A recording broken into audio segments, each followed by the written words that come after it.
41 seconds.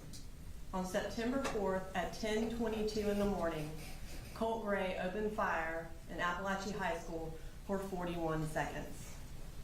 Those 41 seconds forever altered the lives of the students of Apalachee High School, their parents, and everyone in this community. At 10:22 a.m., Christian acted and became a hero. He attempted to push the shooter out of his classroom, and when he was shot, Christian's last act on this earth was to shut the door to his classroom to protect his friends. In Ms. Ryan's room, the teachers and students acted. Ronaldo ensured the door was barricaded, and Landon held Taylor's hand when she needed someone. Ariana tried to keep Taylor awake, and Ms. Ryan attempted to put a tourniquet on Natalie's arm and comforted her. Ms. Irmy acted. Her last act on this earth was to push her door shut to protect her students.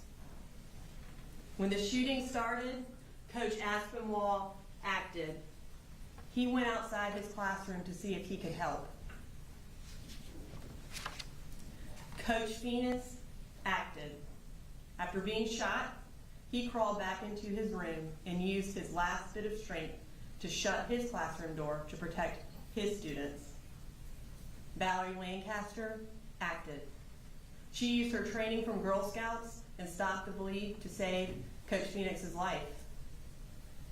And Sweet Mason, he didn't even have the opportunity to act.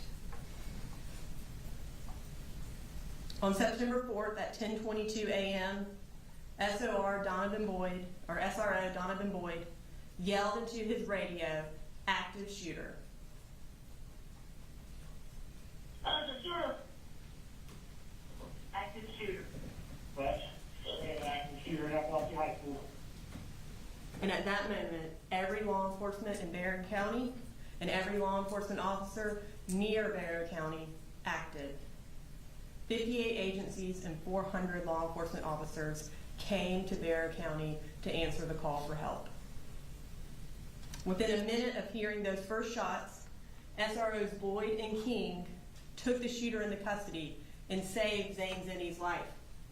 He was in that last hallway seconds from being shot by Colt Gray.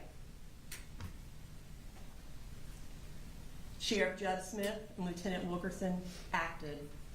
Sheriff Smith was one of the first responders and helped get Natalie to EMS quickly, and Lieutenant Wilkerson did everything he could to save Ms. Irmy's life.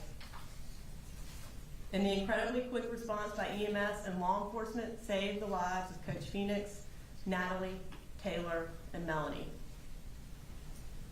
Ladies and gentlemen, at the end of those 41 seconds, the sense of security that this school and this community once had was shattered. But also in the aftermath of those 41 seconds, a community united, heroes emerged. Parents from all backgrounds came together on the football field to try and find and embrace their children. And every person in this community wanted to know one thing: who did this and how did this happen? Everyone except for that man, the defendant, Colin Gray. He was not asking that question because he knew exactly who had done this and how this happened.